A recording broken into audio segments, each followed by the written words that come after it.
Hey, mystery lovers, this is Perfect Cuts. In a prestigious medical school, a group of brilliant yet morally corrupt students formed the Cadavers Club with one goal: to commit the perfect murder. As their methods evolve, so do their ambitions, but internal tensions and one final fatal miscalculation turn the hunters into the hunted, a chilling tale of obsession, deception, and the deadly pursuit of perfection. They called themselves the Cadavers Club, an ironic name given their obsession with the living, their ultimate goal, to perfect the art of murder. Not just any murder, but one that left no trace, no fingerprints, no DNA, nothing that could link the act to the perpetrator, the perfect crime. The leader of the group, Alex Stanton, was a surgical prodigy. Cold and calculating, Alex had always been fascinated by the fragility of human life. His companions, Jade, a forensic expert, Liam, a chemist with a passion for toxins, and Emily, a psychologist with a twisted curiosity about the mind, were equally driven, each bringing their own expertise to the macabre project. The club started with animals, honing their skills, testing ways to eliminate the evidence of a kill. But soon, Alex pushed for more. "We need human subjects," he had said one night, his voice calm but urgent. The others hesitated at first, but Alex's vision of perfection seduced them, and one by one they agreed. Their first victim was a homeless man, chosen for his invisibility to society. Liam prepared a mix of untraceable chemicals that would mimic a heart attack, while Jade crafted a forensic plan that would leave no physical evidence behind. Alex executed the surgical procedure with precision, an incision so flawless it seemed like the man had died in his sleep. The experiment was a success. The police ruled the death natural and no investigation followed, but the group's euphoria was short-lived. With each successful kill, the Cadavers Club grew bolder and more careless. They escalated their experiments, targeting more challenging subjects. Their methods became increasingly sophisticated, inducing aneurysms, altering brain chemistry to mimic suicide, and even manipulating medical records to ensure no questions would be asked. The perfect murder became their obsession, and soon they were no longer just testing methods, they were playing God.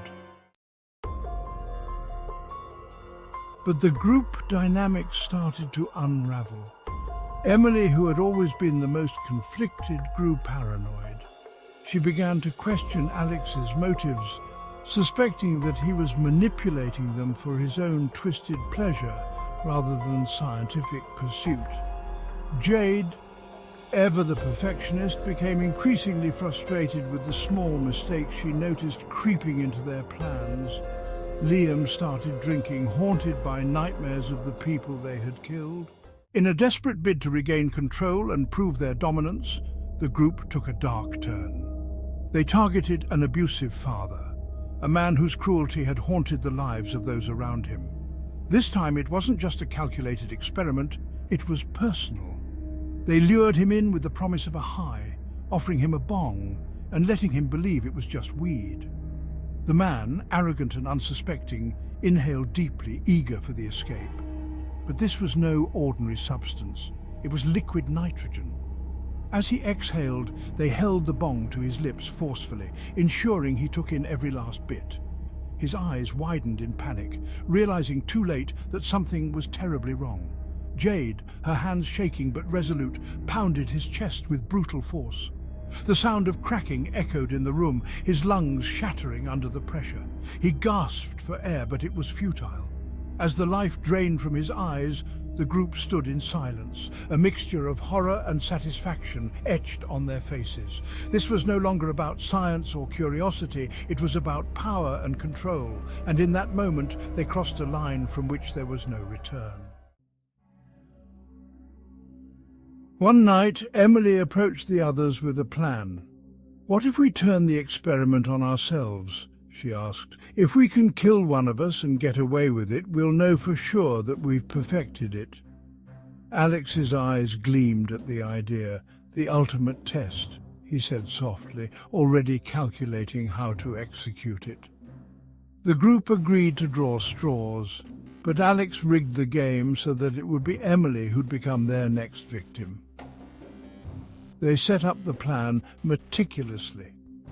Emily's death would appear to be an accidental overdose, her body left in a place where it would seem as though she had taken her own life. Everything was flawless, except for one thing. Alex underestimated Emily's intelligence. She had known Alex would cheat. She had prepared. When her turn came, she swallowed the pills they had prepared for her, but only after taking a counteractive drug that neutralized the effects. She played dead, letting them dispose of her body. What the others didn't know was that Emily had left evidence, just enough to incriminate Alex, Jade and Liam. The police would find it when they discovered her body. But as Emily lay motionless in the dark, something went wrong. Her heartbeat slowed, her breathing faltered. The counteractive drug hadn't worked as expected. Her body, already weakened from stress and fear, couldn't handle the chemical cocktail after all. In the end, she died, victim of their perfect crime, a murder she had planned but miscalculated.